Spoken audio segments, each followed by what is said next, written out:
Good morning વિદ્યાર્થી મિત્રો.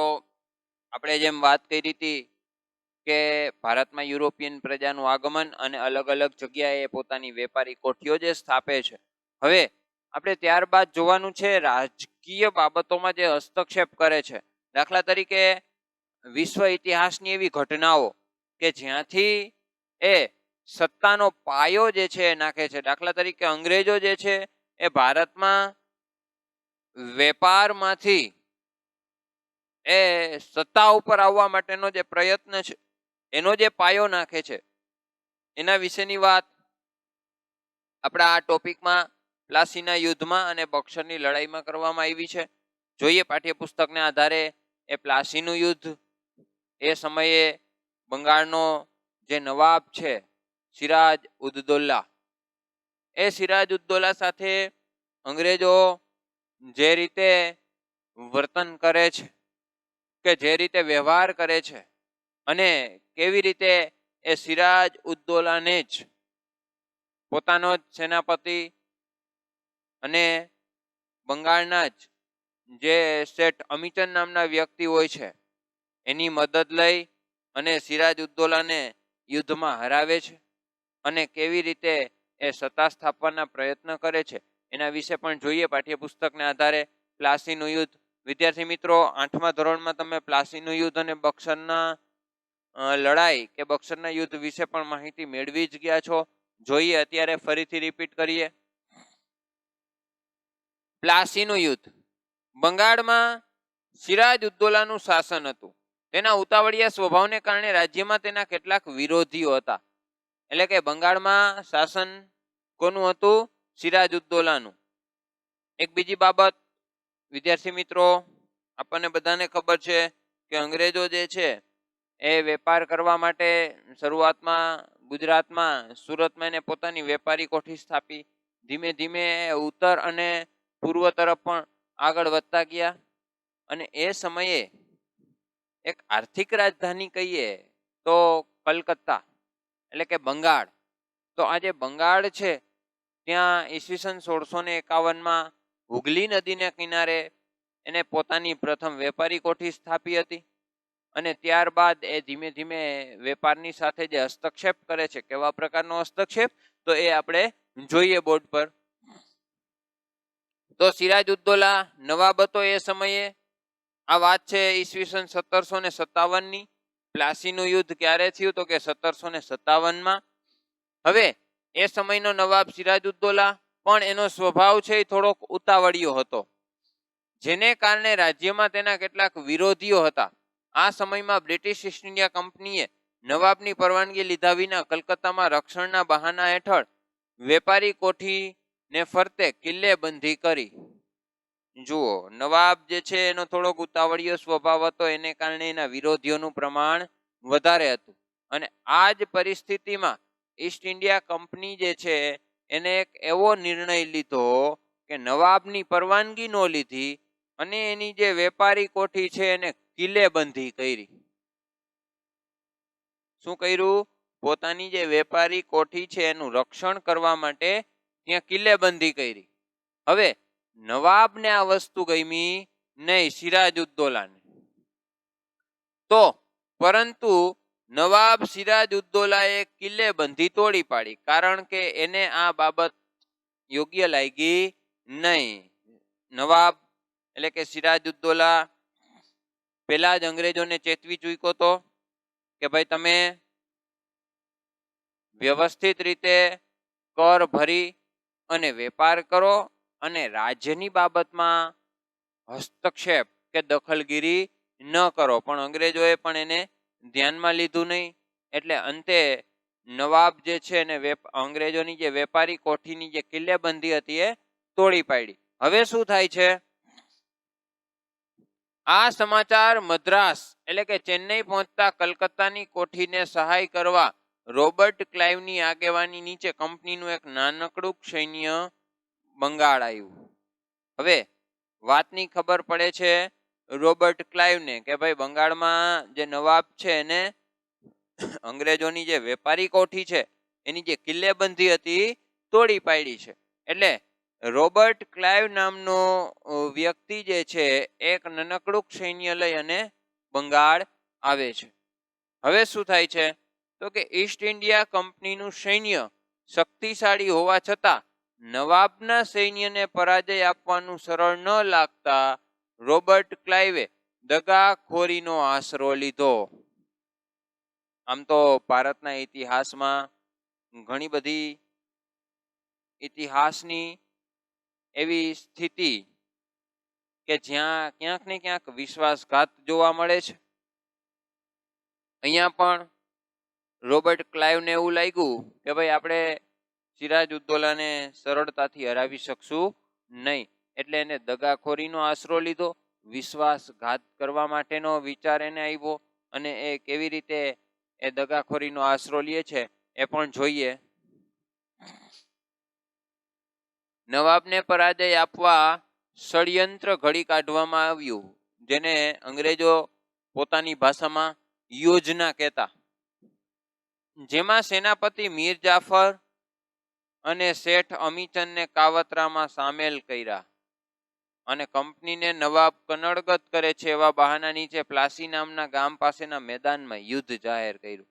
જુઓ વિદ્યાર્થી મિત્રો, અહીંયા રોબર્ટ ક્લાઇવ જે છે એને એક યોજના ઘડી અને એ યોજનામાં મહત્વના બે વ્યક્તિઓનો સમાવેશ કર્યો.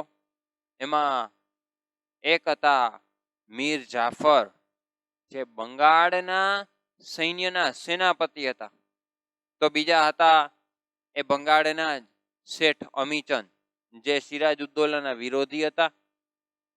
એવા વ્યક્તિઓને પકડી અને અંતે અંગ્રેજો બ્રિટિશ ઈસ્ટ ઇન્ડિયા કંપની એવું જાહેર કરે છે કે ભાઈ નવાબ જે છે સિરાજ ઉદ્દૌલા એ કારણ વગર કનડગત એટલે કે હેરાન કરે છે એવી બાબત રજૂ કરી અને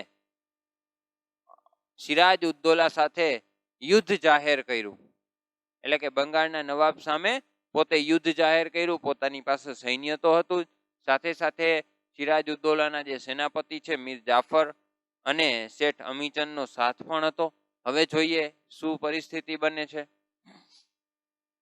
પ્લાસીનું યુદ્ધ 23 જૂન 1757 રોજ લડાયું. એટલે કે પ્લાસીનું યુદ્ધ ક્યારે થયું તો પૂછાઈ શકે, 23 જૂન 1757. પ્લાસીનું યુદ્ધ છે એને પ્લાસીનું યુદ્ધ શા માટે કહેવાય છે તો કે પ્લાસીના મેદાનમાં લડાયું હતું.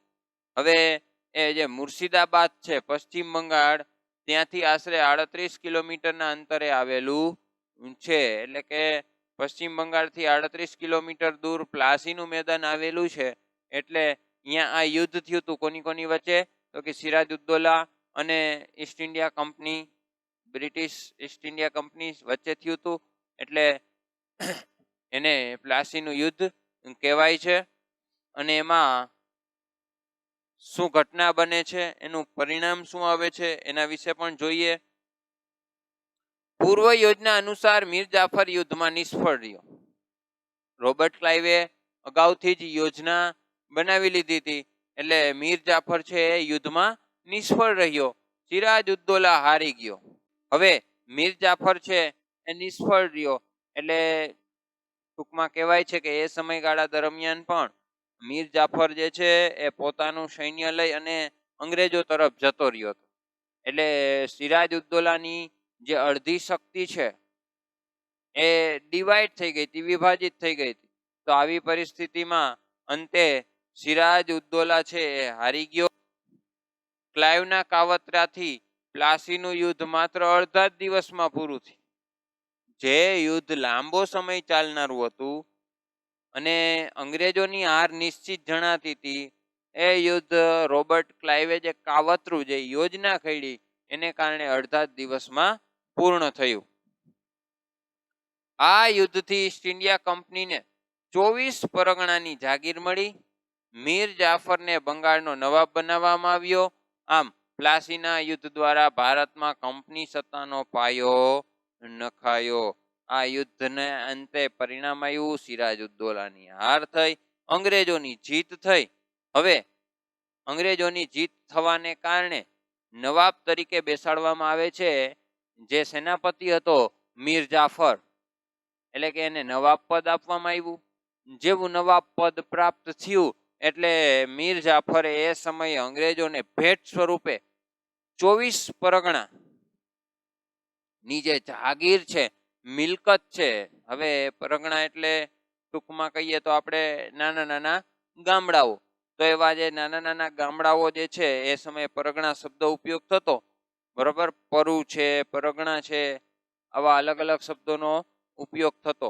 તો એવા 24 જે પરગણા હતા એ એમણે સોંપી દીધા અંગ્રેજોને. અને આમ જે છે એ પ્લાસીના યુદ્ધ બાદ અંગ્રેજોએ ભારતમાં પોતાનો કંપની સત્તાનો જે પાયો છે ઈસવીસન 1757 નાખ્યો. તો આપણે જોયું પ્લાસીના યુદ્ધ વિશે માહિતી. ત્યાર પછી આવશે બક્સરની લડાઈ. હવે એ પણ એને રિલેટેડ જ થોડીક બાબત છે, જોઈએ. બક્સરનું યુદ્ધ.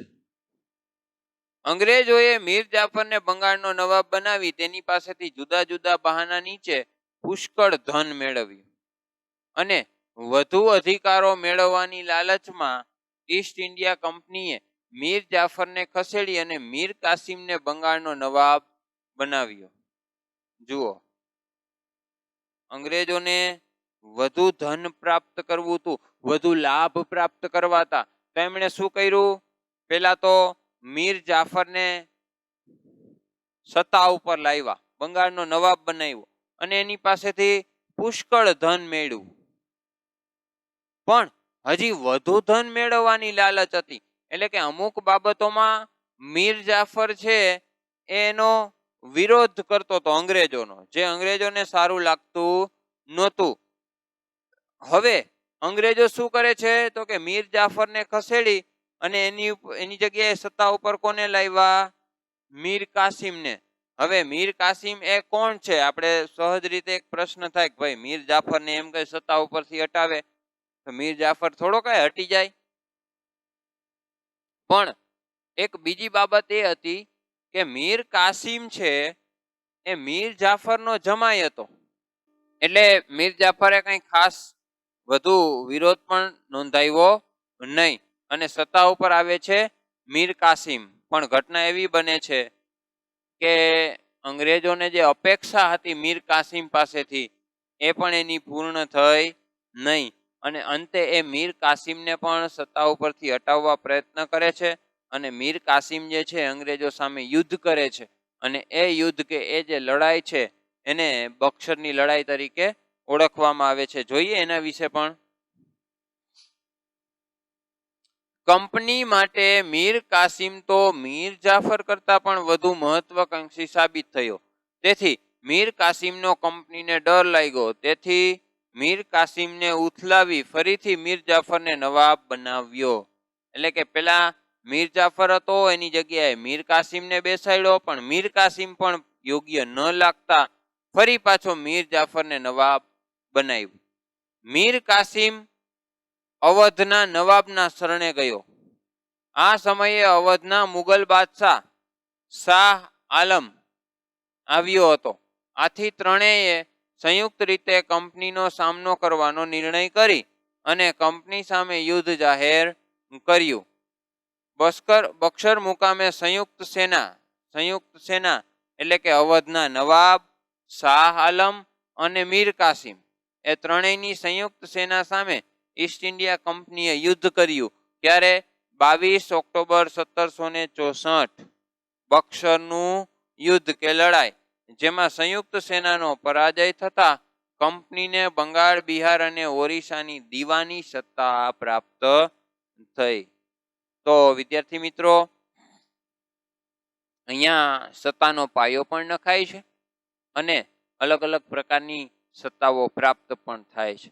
દાખલા તરીકે પ્લાસીના યુદ્ધ બાદ અંગ્રેજો પોતાના જે રાજકીય હિતો છે, આર્થિક લાભ છે, એની લાલસામાં નવાબને પણ ઉથલાવે છે. સમય જતાં બક્સરની લડાઈ થાય છે અને એ પૂર્ણ થતાં બક્સરની લડાઈ પણ અંગ્રેજો જીતે છે અને બંગાળ, બિહાર અને ઓરિસ્સાની જે દીવાની સત્તા છે એટલે કે મહેસૂલ ઉઘરાવવાની જે સત્તા છે એ પ્રાપ્ત કરે છે. તો આવી રીતે ભારતના ઇતિહાસમાં યુદ્ધ થયા અને હવે ધીમે ધીમે અંગ્રેજો જે છે એ સત્તા ઉપર આવવા માટે પ્રયત્ન હાથ ધરે છે. ઘટના પણ એવી જ બને છે. ઈસવીસન 1764માં આપણે જે બક્સરનું યુદ્ધ થયું ત્યારબાદ અંગ્રેજો એ યુદ્ધ જીતી જાય છે. ફરી પાછા સત્તા ઉપર મીર જાફરને જ બેસાડે છે નવાબ પદ માટે. પણ 1765માં મીર જાફરનું મૃત્યુ થાય છે. હવે સત્તા ઉપર કોણે બેસાડવા? અને અંતે એ ચેન્નઈના જે ગવર્નર હતા રોબર્ટ ક્લાઇવ એ જ બંગાળના નવાબ પદે બેસે છે. એટલે કે હવે 1765થી બંગાળ જે છે ત્યાં શાસન જે વહીવટ જે છે એ ઈસ્ટ ઇન્ડિયા કંપનીના હાથમાં ચાલ્યો જાય છે. ત્યાર પછી હવે ભારતના અલગ અલગ ભાગમાં એ પોતાનો વિસ્તાર કરે છે, સત્તાને વિસ્તારે છે. એના વિશે પણ પાઠ્યપુસ્તકમાં આપ્યું છે. કંપની શાસનનો વિકાસ એ પણ હવે નેક્સ્ટ પીરિયડમાં જોશું. અસ્તુ.